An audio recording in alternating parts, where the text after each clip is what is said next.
오늘 본문은 하나의 전쟁 이야기를 두고 벌어집니다. 이스라엘의 아합 왕이 죽고 나서 이 아합을 섬기던 모압 왕 외사가 이제 이스라엘을 배신하게 됩니다. 때는 아하시아가 아들이 없이 죽었으므로 그의 형제 여호람이 이제 대신하여 왕이 되었을 때입니다. 여호람이 이 메사를 벌하기 위해서 군대를 일으키게 됩니다.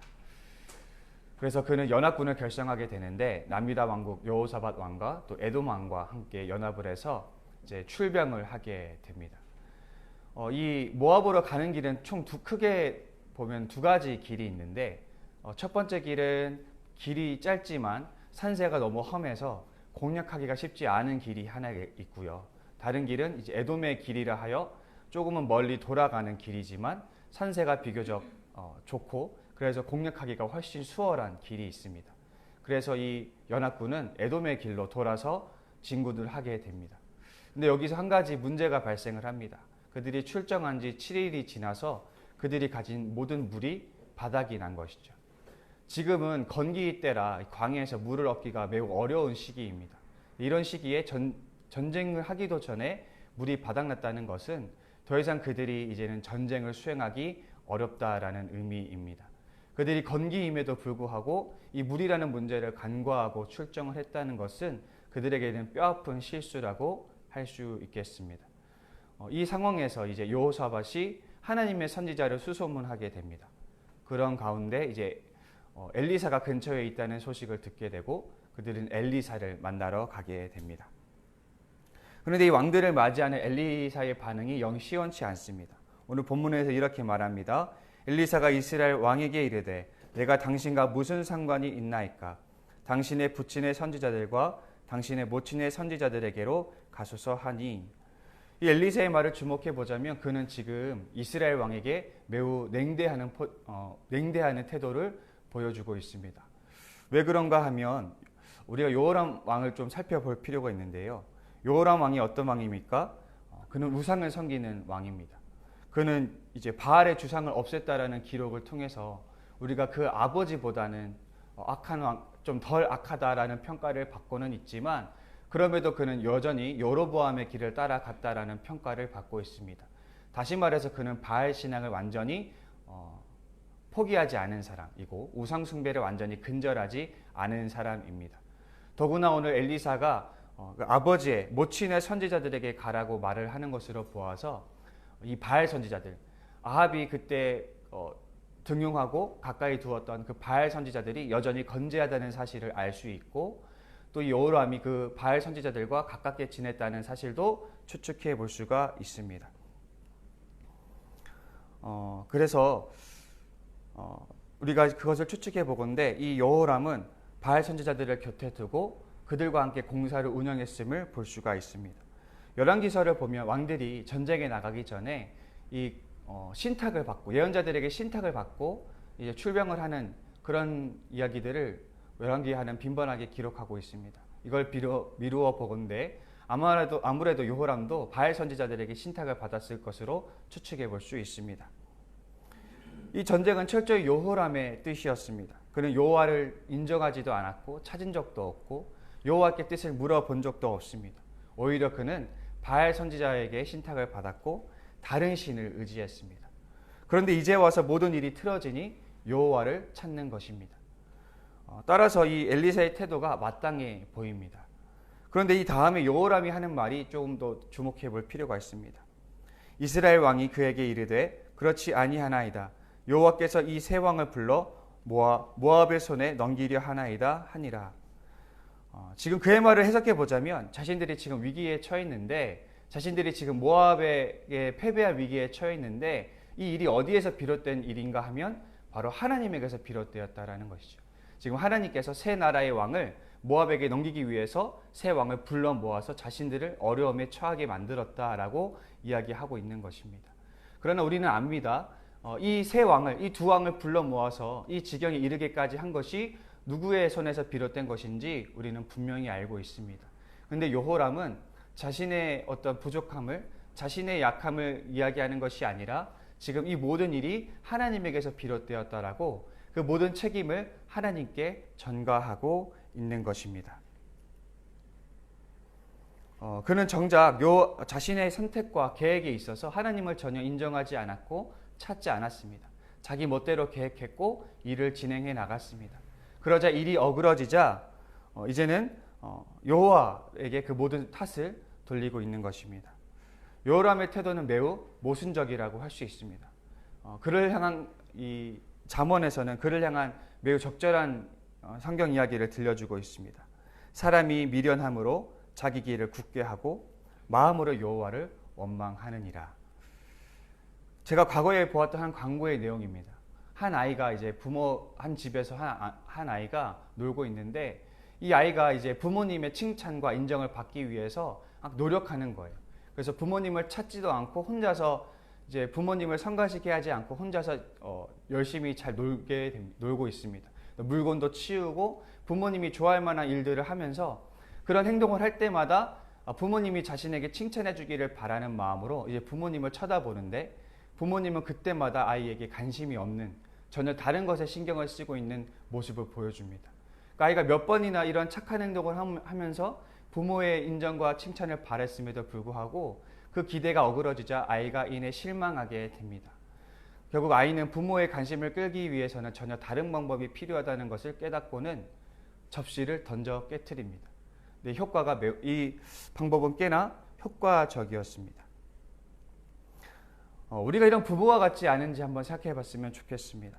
하나님이 우리에게 형통한 날들을 주실 때, 평안한 날들을 주실 때 우리는 그것에 감사하며 찬양하고 있는지, 아니면 그것을 너무나 당연하게 여기고 있지는 않은지, 때로는 그 평안함에 속아서 하나님을 잊어버리고 살고 있지는 않은지 우리가 좀 되돌아보았으면 좋겠습니다.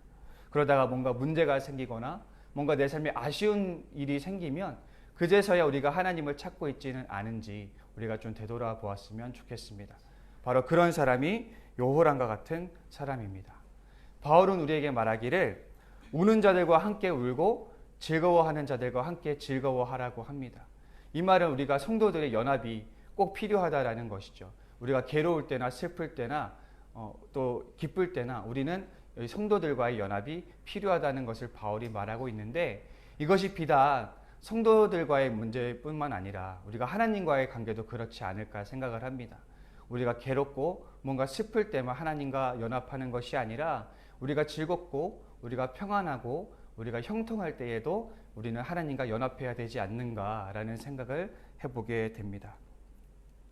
우리 지저스 처치 성도 여러분, 사람의 됨됨이는 한 사람이 잘 나갈 때, 높은 자리에 있을 때, 또 많은 것을 소유했을 때 드러난다고들 흔히 말합니다. 근데 우리의 신앙도 그렇지 않은가 한번 고민해 보게 됩니다. 내가 힘들고 어려우면 누가 시키지 않아도 하나님을 찾게 되고 기도하게 됩니다. 그런데 내가 정말 평안하고 내가 아무런 문제가 없을 때, 내가 모든 문제가 너무 잘 풀려서 아무런 고민거리가 없을 때에는 과연 우리는 어떻게 반응하고 있는지 좀 되돌아보았으면 좋겠습니다. 그때에도 우리는 하나님과 동행하고 있는지, 또 하나님을 의식하며 하나님을 인정하고 있는지 좀 되돌아보았으면 좋겠습니다. 오늘 하루 이 내 삶의 이 질문을 스스로에게 한번 던져보시기를 바랍니다. 우리가 이 여호람 같은 미련한 삶이 아니라 이 평안한 매일의 일상에서도 그것이 하나님의 은혜의 산물임을 기억하며 하나님을 인정하며 날마다 하나님과 동행할 수 있는 복된 저와 여러분이 될 수 있기를 바랍니다. 다시 본문으로 돌아와서 엘리사는 여호람이 영 탐탁지 않지만 여호사밧의 체면을 생각해서 그의 청을 들어주기로 합니다. 16절에서 18절입니다. 그가 이르되 여호와의 말씀이 이 골짜기에 개천을 많이 파라 하셨나이다. 여호와께서 이르시기를 너희가 바람도 보지 못하고 비도 보지 못하되 이 골짜기에 물이 가득하여 너희와 너희 가축과 짐승이 마시리라 하셨나이다. 이것은 여호와께서 보시기에 작은 일이라. 여호와께서 모압 사람도 당신의 손에 넘기시리니 라고 이야기를 합니다. 하나님은 결국 엘리사를 통해서 그들에게 물을 제공하시기로 합니다. 하나님 오늘 그들에게 명령하시기를 이 골짜기에 개천을 많이 파라고 합니다. 이 골짜기라는 단어는 와디라는 단어인데 이 이스라엘에는 비가 오는 우기가 있고 비가 오지 않는 건기가 있습니다. 근데 비가 오는 이 우기 때에 이제 강처럼 흐르는 하천 중에는 이 건기 때는 완전히 말라서 평지와 같은 곳으로 변하는 지역이 있는데 그 지역이 바로 와디라는 지역입니다. 그래서 우리는 이 본문을 통해서 지금 이스라엘이 건기라는 것을 추측해 볼 수 있는 것이죠. 이들은 이제 개천을 팝니다. 근데 지금은 건기이기 때문에 그들이 어떤 비를 바랄 수가 없고 어떤 폭풍우를 바랄 수가 없습니다. 따라서 그들은 비도 바람도 보지 못할 것입니다. 다시 말해서 그들은 어떤 자연기후에 따라서 자연적인 원리에 따라서 물을 얻지 못할 것이라는 뜻입니다. 다시 말해서 그들이 물을 얻는 방법은 하나님의 초자연적인 간섭과 개입을 통하여 그렇게 초자연적인 원리를 통해서 그들이 물을 얻을 것이라는 사실입니다. 그러나 이 일은 하나님에게 매우 작은 일이라는 점이 중요합니다. 이 말은 다시 말해서 모압과의 전쟁도 하나님에게는 작은 일에 불과하다라는 것을 의미하기도 하죠. 따라서 새 왕은 더 이상 두려워할 필요가 없습니다. 왜냐하면 하나님께서 이 물이라는 작은 문제를 해결해 주시는 것처럼 이 모압과의 전쟁이라는 그런 작은 문제도 하나님께서 해결해 주실 것이기 때문입니다. 제가 지난 교회에서 사역할 때입니다. 제가 주일날 한창 사역을 하고 있다가 정말 잊어버리면 안 되는 그런 물건을 제가 집에 두고 왔다는 사실을 기억이 났어요. 그래서 시간을 보니까 시간이 한 20분 조금 넘게 시간이 남았더라고요. 예배까지. 제가 한참을 고민하다가 결국 집에 다녀오기로 결심을 합니다. 제가 그때 출퇴근을 자전거로 하고 있었기 때문에 자전거에 얼른 몸을 싣고 열심히 달렸습니다. 달리고 달려서 집에 가서 그 물건을 이제 찾아서 급히 또 나와서 열심히 또 자전거를 타고 교회로 돌아왔습니다. 다행히 이제 제 시간 맞게 제가 와가지고 이제 모든 문제가 잘 해결이 되었습니다. 제가 이제 그 문제가 모두 해결이 되니까 마음의 여유가 찾아오면서 제가 이제 한숨 돌리기 위해서 교회 밖에 잠깐 나가서 이제 바깥 공기를 쐬고 있는데 그때 이제 제가 우연히 이제 하늘을 봤는데 하늘이 너무 이쁘고 맑은 거예요. 근데 그때 제가 이런 생각이 들었습니다. 내가 분명히 20분 전에도 하늘은 여전히 깨끗하고 맑고 이뻤는데 내가 20분 전에 하늘을 어떤 색깔이었는지 전혀 기억을 못하는 것이었습니다. 제가 20분 전에 하늘이 어땠지? 전혀 그런 궁금증이 생겼는데 제가 전혀 생각이 나지 않는 거예요. 전혀 기억이 나지 않는 거예요. 왜 그랬냐 하면 제 20분 전만 해도 제가 온통 저의 시선이 저의 문제에 쏠려 있었기 때문입니다. 그래서 저는 주변이 어떠했는지 전혀 보지 못했고 오직 문제에만 함몰되어 있었기 때문에 20분 전에도 하늘은 여전히 이뻤을 건데 제가 그 하늘을 여전히 보지 못했다는 사실을 그때 깨닫게 되었습니다. 한 번은 예수님께서 이제 제자들이 배를 타고 가고 있는데 예수님께서 저기 멀리서 물 위로 이제 걸어서 제자들에게 오고 있었습니다.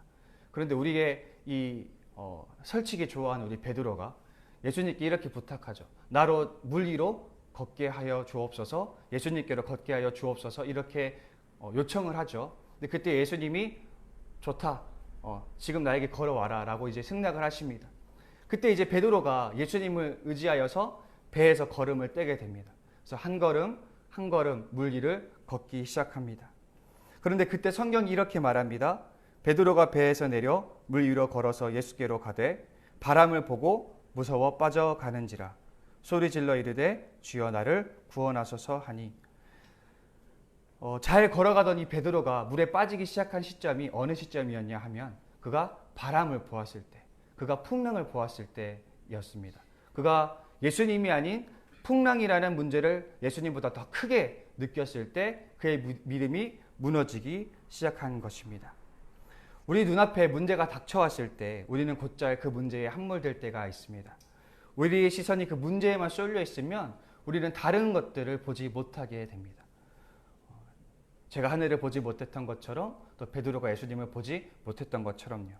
오늘 새 왕은 이 물이 없다라는 문제에 함몰되어서 다른 것을 전혀 보지 못하게 됩니다. 그렇기 때문에 그 또 모압이라는 그 전쟁의 두려움에서 함몰되어 있었기 때문에 다른 것을 보지 못하게 됩니다. 그러니 그들은 전혀 하나님을 볼 수 있는 시선이 없었습니다. 그러나 오늘 하나님은 그들의 문제가 하나님에게 얼마나 작은 것인지 보여줌으로써 문제보다 크신 하나님을 보여주십니다. 그리고 문제보다 크신 하나님을 바라보라고 오늘 이 새 왕에게 가르쳐주고 있습니다. 여러분, 내가 감당하기에 너무 어려운 문제들을 우리가 만날 때 우리는 그 문제가 하나님에게는 작은 일이 아니라는 사실을, 작은 일에 불과하다는 사실을 여러분 믿으십니까? 우리에게 큰 문제로 여겨지는 문제일지라도 하나님에게는 그 문제가 큰 문제가 아니라는 사실을 여러분 믿으십니까? 이 사실을 믿을 수 있는 우리가 되었으면 좋겠습니다. 왜냐하면 우리는 어떤 문제가 너무 크게 여겨져서 때로는 그 문제에 함몰되어서 그 문제만 바라봄으로 인해서 주변을 보지 못하고 하나님을 보지 못할 때가 있기 때문입니다. 우리 성도 여러분, 우리가 어떤 문제를 만날 때 우리가 경계해야 할 것은 우리가 그 문제를 너무 절대화하는 것이죠. 그 문제를 하나님보다 더 큰 것으로 절대화하는 것이 우리가 피해야 할 실수, 우리가 피해야 될 잘못이라는 사실입니다. 따라서 우리는 어떤 문제를 만났을 때 그 문제가 나를 두렵게 할 때 우리는 그 문제에 거리를 둘 필요가 있습니다. 그리고 나의 문제보다 크신 하나님에게 시선을 조정할 필요가 있습니다. 그래서 우리는 나의 문제보다 크신 하나님을 향한 시선을 잃지 말아야 하겠습니다. 삶의 어떤 문제 앞에서도 시선을 하나님께 고정하실 수 있는 저와 여러분이 될 수 있기를 간절히 소망합니다. 어떤 문제 앞에서도 하나님의 믿음을, 하나님이 나의 문제보다 크다는 사실을 믿고 하나님 품 안에서 평정심을 유지할 수 있는 저와 여러분이 될 수 있기를 바랍니다. 그래서 우리가 문제에 집어삼켜져서 어리석은 실수를 하는 것이 아니라 그 하나님 안에서 바른 길을 찾아갈 수 있는 저와 여러분이 될 수 있기를 바랍니다. 우리 모두에게 믿음의 안목이 두루 갖춰질 수 있는 오늘 하루가 될 수 있기를, 우리의 평생이 될 수 있기를 간절히 소망합니다. 우리 시간 기도했으면 좋겠습니다. 먼저 기도하실 때 우리가 계속해서 예배는 잘하면 잘한다라는 주제를 가지고 우리가 6월을 예배를 힘쓰고 있습니다. 우리 현장 예배에 힘써서 나와서 예배할 수 있도록, 또 우리가 매월 마지막 주에 고백 예배를 드리고 있는데 하나님 한 명의 영혼이 더 초청되어서 주의 복음을 들을 수 있는 복된 고백 예배가 될 수 있도록 위해서 기도해 주시고, 또 특별히 와플대학이 광주점이 수요일 오픈하는데 위해서 기도해 주시고, 또 각자 가지고 나오신 기도 제목 가지고 기도하실 텐데 제가 마무리 기도하고 함께 기도하도록 하겠습니다.